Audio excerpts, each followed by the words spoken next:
et mitochondrie. Mais c'est quoi le lien entre ces trois termes? J'ai commencé avec la notion la plus facile, le sexe. Sexe ici désigne les types sexuels qu'on retrouve chez tous les animaux d'un point de vue biologique, à savoir les mâles et les femelles. Le sexe est déterminé au début de la vie de chaque individu de plusieurs façons possibles. Il peut y avoir des composantes génétiques comme les chromosomes sexuels ou des composantes environnementales comme la température. En fait, il existe une multitude de systèmes sexuels qui sont recensés dans la nature. L'intérêt de mon doctorat, c'est qu'il viendrait rajouter encore une nouvelle composante à cette diversité, puisqu'il impliquerait pour la première fois le rôle des mitochondries. Les mitochondries, the powerhouse of the cell, oui, c'est bien de ces petites organelles dont je veux parler, qui jouent effectivement le rôle de centrale dans quasiment toutes les cellules de notre corps pour leur assurer leur bon fonctionnement. Mais pour que ce fonctionnement soit possible, elles sont obligées d'interagir avec le noyau qui lui aussi se retrouve dans toutes les cellules de notre corps. Pour favoriser cette coopération forcée, la nature a mis en place une stratégie qui vise à garder uniquement un type de mitochondrie dans toutes nos cellules. Pourquoi? On pourrait comparer ça à nos années de bac. C'était déjà assez difficile de gérer la rédaction d'un rapport lorsqu'on était 2 étudiants et ça devenait encore plus complexe quand il y en avait d'autres.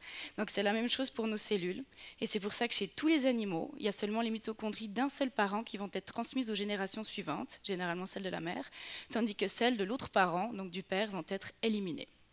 Mais est-ce qu'on retrouve vraiment cette stratégie chez tous les animaux?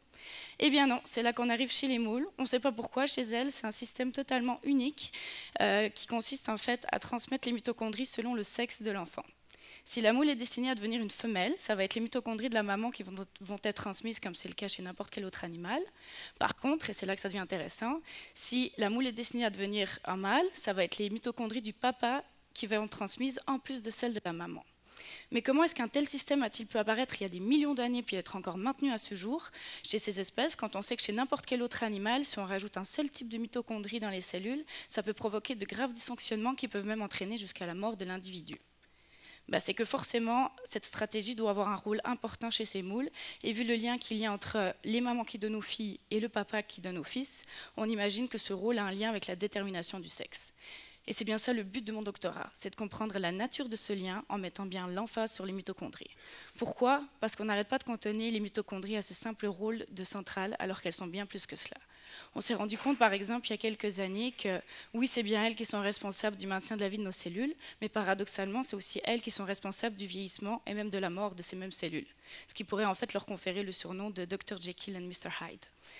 Alors si en plus, via mon doctorat, j'arrive encore à leur attribuer une nouvelle fonction à un stade aussi précoce que la détermination du sexe, puisqu'elle a lieu avant même la naissance des individus, elle pourrait carrément se surclasser au stade de phénix, puisque pour la première fois, les boucles de vie et les boucles de mort seraient finalement bouclées.